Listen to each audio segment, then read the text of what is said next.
the unsurpassed, penetrating, and perfect truth is seldom met with, even in 100,000 myriad kalpas. Now we can see and hear it. We can remember and accept it. I vow to make the Buddha's truth one with myself. Homage to the Buddha, homage to the Dharma, homage to the Sangha. So, I've been thinking about silence lately. And what does that mean in our practice? And why is that such an important part of religious practice? If you think of religion and, maybe monks, but it's of course not exclusive to monks. There's always seems to be that kind of quiet, silent, mystical side of things. So what is that? When I was reflecting on this and thinking about it, I was thinking that, the image, again, my mind, I think in terms of like images. So my mind immediately painted this picture of a very crowded room, almost like a party. And you needed to get someone's attention across the room, and you're kind of shouting at them or whatever, and you might ask hey, could everyone just be quiet for a second, and get that person's attention.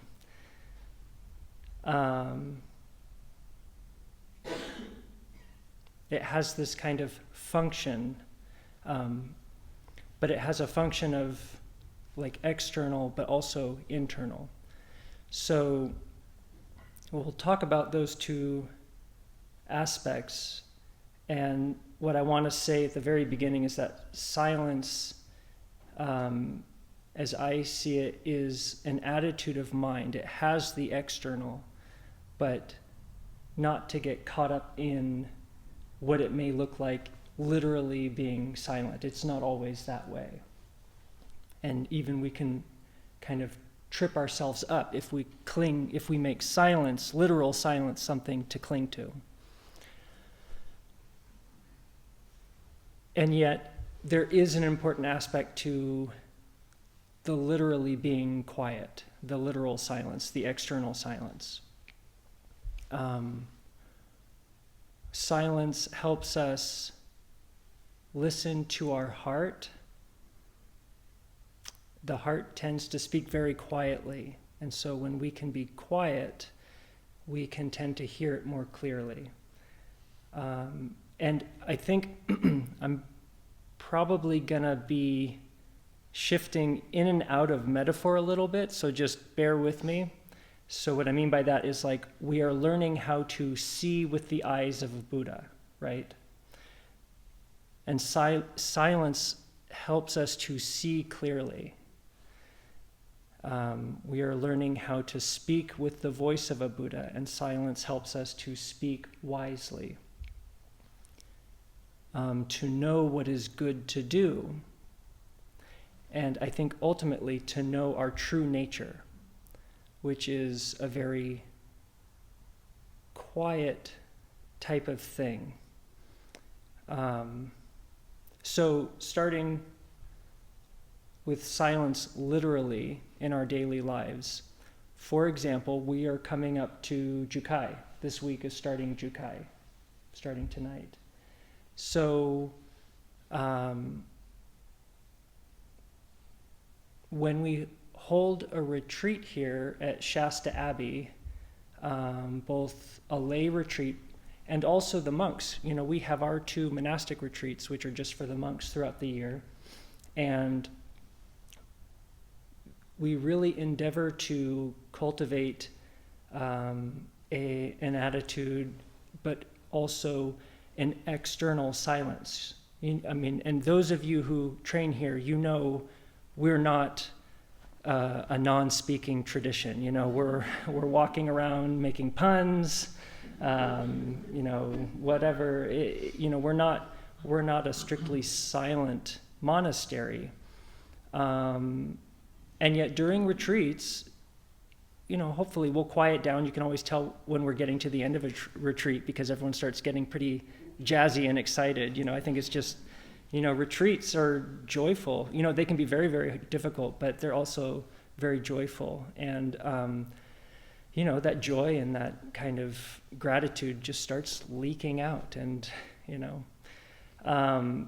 and let us endeavor, say for Jikai, to quiet down, to really let ourselves sink into that retreat attitude of mind, because it's when we can go into that place of silence that we can really start to open up and be willing to look at ourselves, to hear things about ourselves, which ultimately is what we're doing in practice, and also to give others the ability to do that. The noise that we can make, how are we affecting other people? Are we pulling them out of meditation? Are we distracting them from being able to do that? And people are naturally, I think, polite. We want to be polite to each other.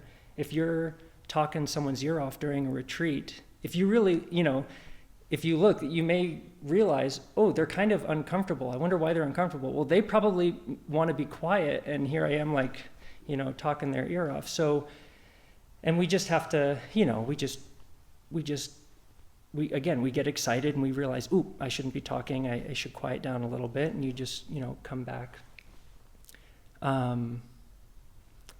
In the kitchen, those of you who, have worked with us in the kitchen, I have on occasion encountered people humming or whistling or even singing, and I always try and give them a few minutes to self-correct, but then sometimes I have to kind of mention something, and there's nothing wrong with singing or humming or whistling, and when we're together, we're doing working meditation together, and although we're active and there is a noise, the pots are clanging and the vegetables are chopping and things like that, but when we pull people out of meditation when if so-and-so over here is whistling one song and so-and-so over here is humming another song, and it just kind of gets like in a little bit disharmonious. And so we want to help each other and encourage each other by maintaining that kind of atmosphere of quiet, which again is not a strict thing. I'm often quite impressed when long-term lay trainees will be working in the kitchen, and there will be this little spontaneous conversation that starts, okay? And again, like I said, while I'm in charge of the kitchen, I'm not trying to jump on people. I'm trying to, trust people to do their practice. And then if it kind of seems like it's just going a certain way, then I have to come in and say, well, gosh, guys, let's, kind of bring it back. But often the long-term lay trainees this conversation will arise. It'll be like chirp, chirp, chirp, and then it'll like dissolve, and then it'll just go back into silence. And in my opinion, that's fine, because again, me, I'm making puns when I can, and so there's this kind of like ebb and flow, and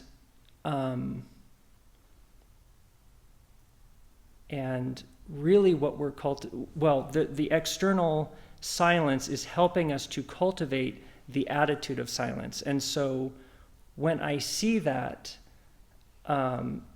it kind of feels like, although there was this little conversation that happened, it's like you can feel that the foundation of that place is actually quiet.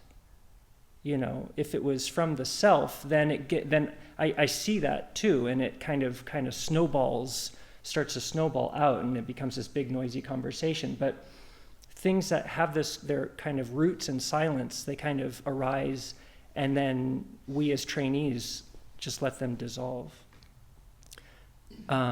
Before I get on to the attitude of silence, kind of the internal, I just want to also make sure that I mention that, so that external silence, again, just to put a period at the end of that sentence, we're setting our intention. It's like when we sit in meditation, we put our hands in the meditation mudra to help us set our intention. So in the beginning, it can be helpful to literally be silent, to literally work on quiet, external quiet, because that helps us set our intention for that attitude of mind, which is quiet and silent, which then again may not necessarily mean that the external is quiet. Because sometimes if there's a big self involved, we can be externally silent, literally silent or quiet, and yet we can make a whole lot of noise. Here I am, the great noble one, I'm not supposed to be talking right now. Don't talk to me. That makes a lot of noise if you know how to listen.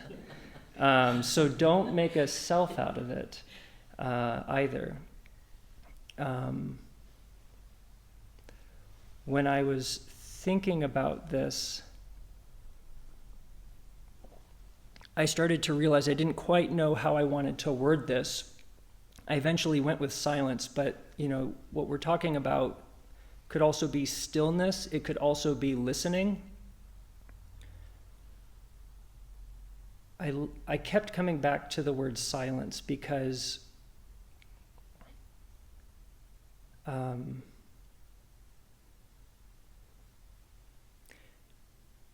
don't know. It just felt something kind of that I could put a foot down on. In Zen, often there's not many places we're allowed to put our feet down, but maybe silence for the time being is a place you could tentatively put your foot. It gave me a kind of a stepping off point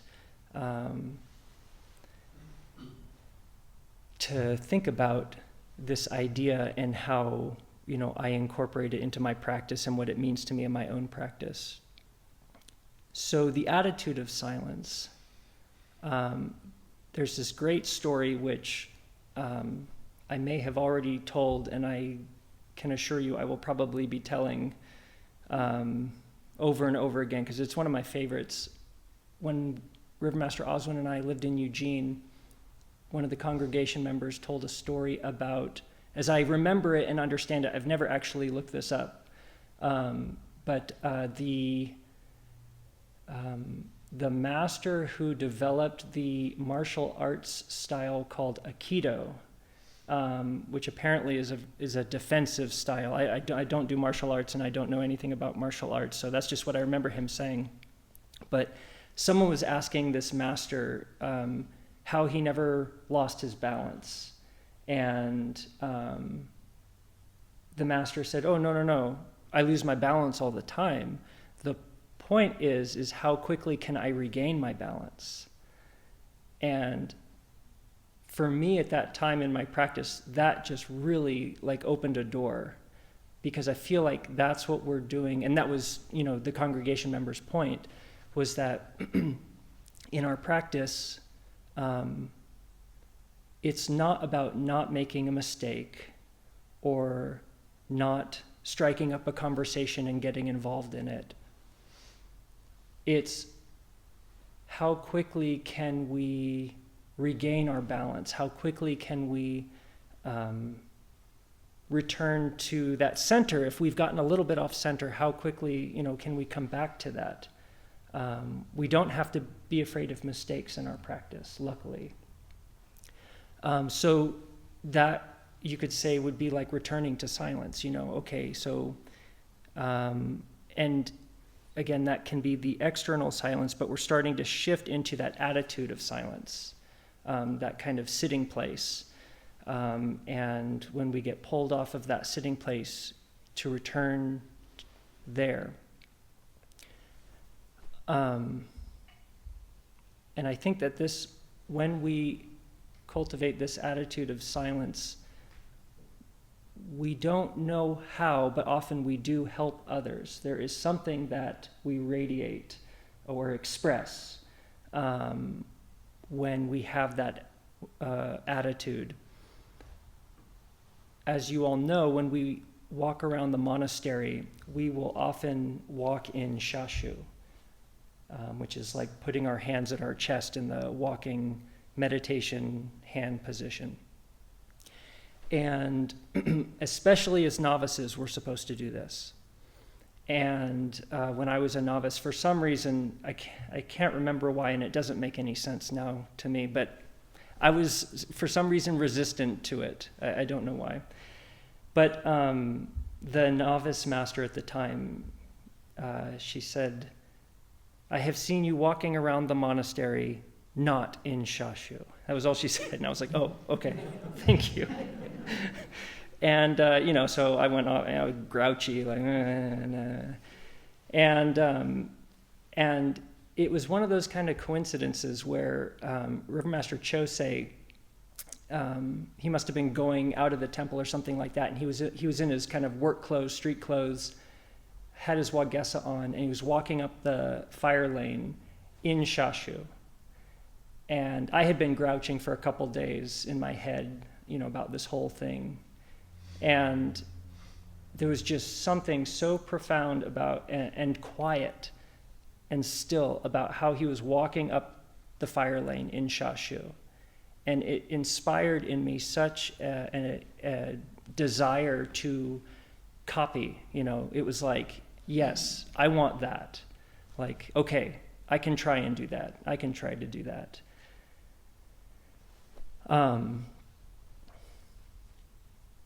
Our noisy room analogy,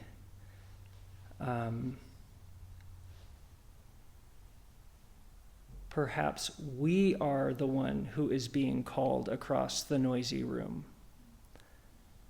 And we are the ones who are trying to listen.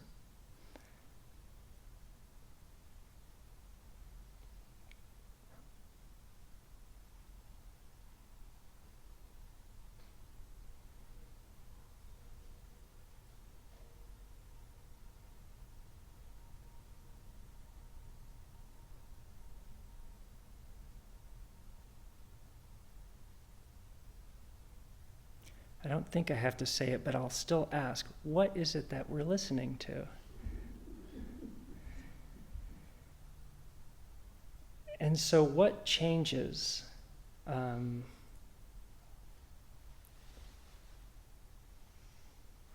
we become comfortable with the silence, and again, stillness, listening, those words I think are synonymous here to what we're talking about.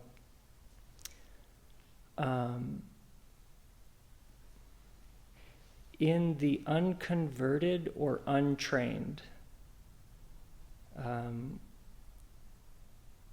we are habitually identifying with what grasps and what is grasped.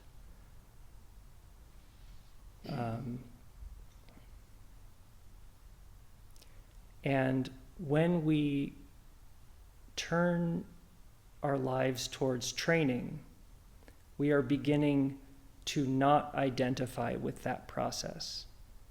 So that process is still going on. There is still this thing within us that grasps after things, and there are things that we grasp. But at a certain point, I don't want to create a duality and say that there's two me's in there, but it just feels like I have become more and more aware over time that I don't have to identify with that process. I don't have to get involved with that process.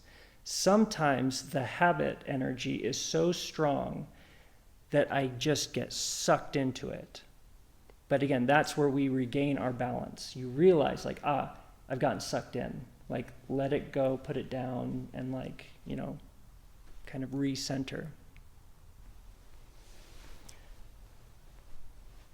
And the more we do that, the more we turn away from that identification with that process and believing that that's us. And the more we step back from that, the more like space we create. Not create, it's already there. Like the more space we realize is already there. And the more we can, like I was saying at the beginning, we learn to listen to the heart. We learn to see with the eyes of a Buddha. We learn to speak with the voice of a Buddha, etc. And to not do harm.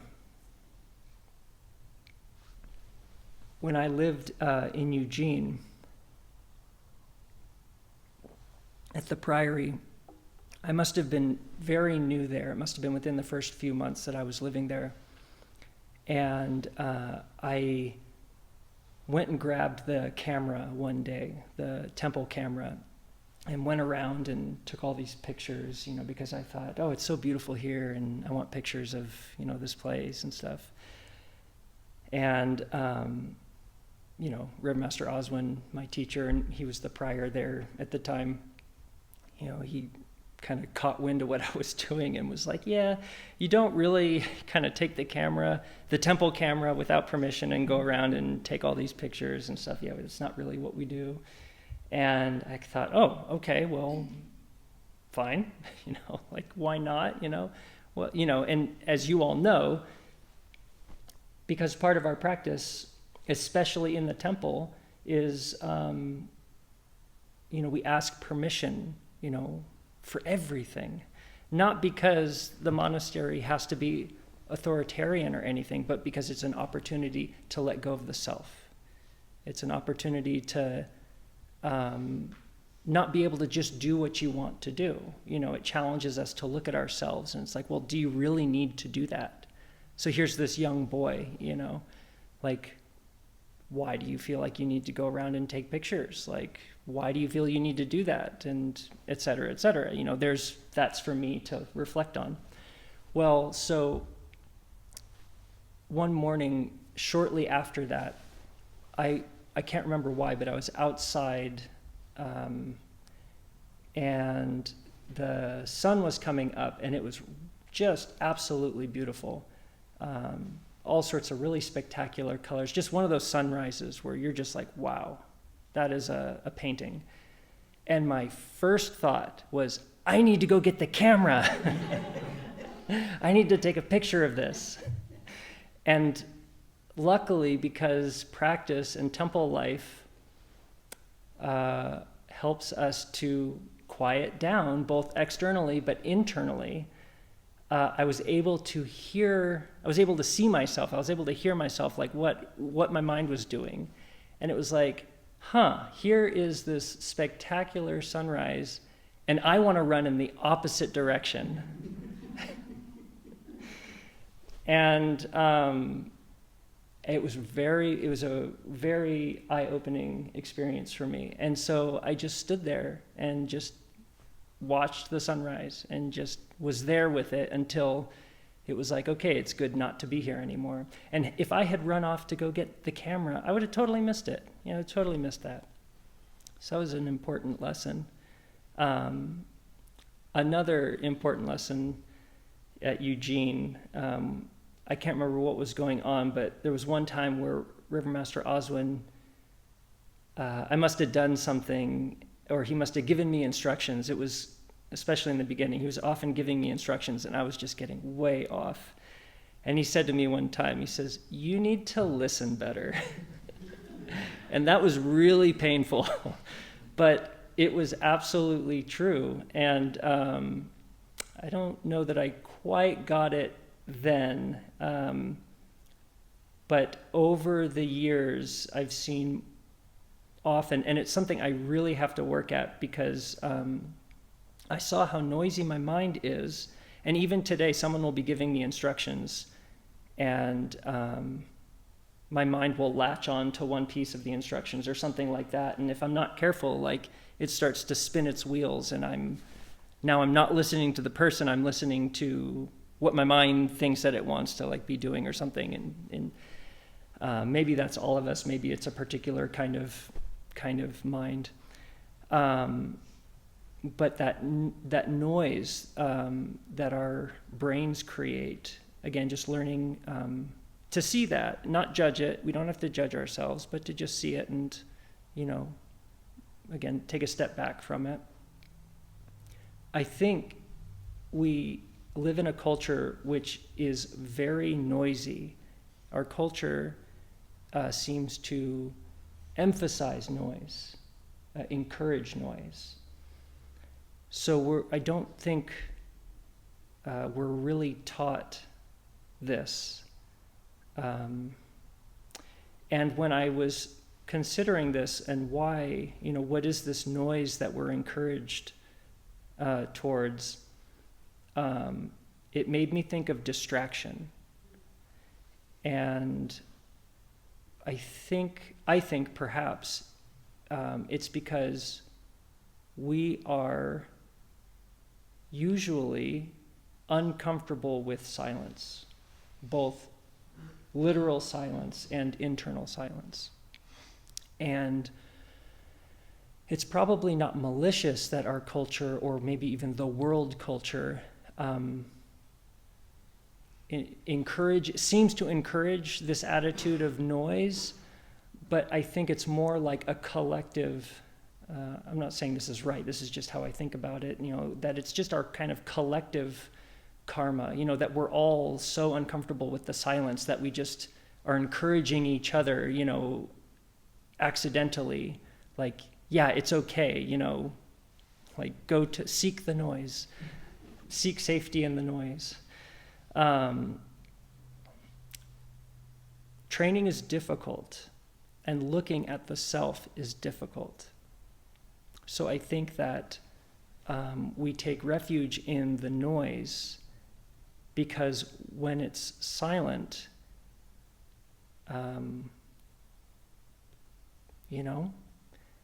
you sit and look at a wall, you can't help but start to see yourself. And that's painful, and that's difficult. And most of the world is just not ready for that. So it made me wonder, like, well, what has been my relationship to silence? Why did I more and more seek out the silence rather than the noise? And another story, which I think I may have already told and will be telling, if I don't die, anytime soon, I'll be telling this story over and over again too.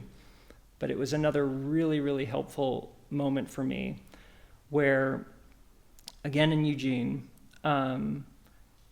Master Oswin was away, and there was a visiting monk who was staying at the priory while he was away. And I was living there for a month with him, Reverend Fanon, if any of you know him. He's now the vice abbot of Throstle Hole Buddhist Abbey. And so I was there and with him, and one morning I was just asking him kind of a Dharma question. I was just saying, why can't I just be happy sitting on the front porch, drinking my beer and just, what am I doing here? Like, why can't I just be happy on the front porch? And he said, because there's a place within all of us that never gets distracted. And I was like, whoa, okay. And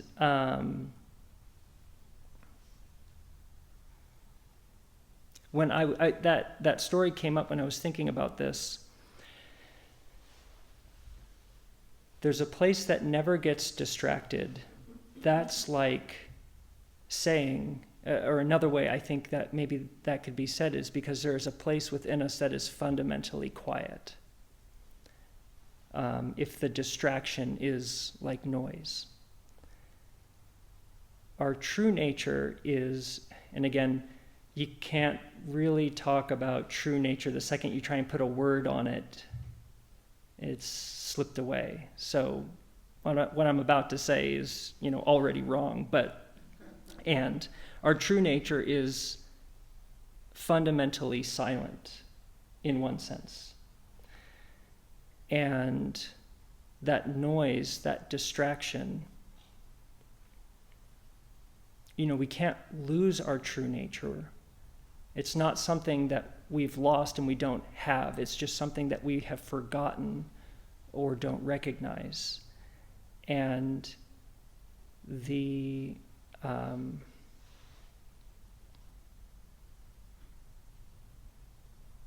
that Buddha nature, we all have an intuitive awareness of Buddha nature. And that's what brought me somehow to practice. At some point in our lives along the road, we have to make a choice to turn towards our true nature, to turn towards practice, something that we can't prove necessarily. Often we're taking steps in the dark, but something in us knows. Buddha recognizes Buddha. And I am really grateful for that, because it has led me to an incredible life of practice and just a relationship with the world that I never really could have imagined possible. And yet here we are, we're doing it. So those are some thoughts on silence and practice, and I hope maybe that it helps, and nice to see you all. And have a good retreat week, and take care of yourselves.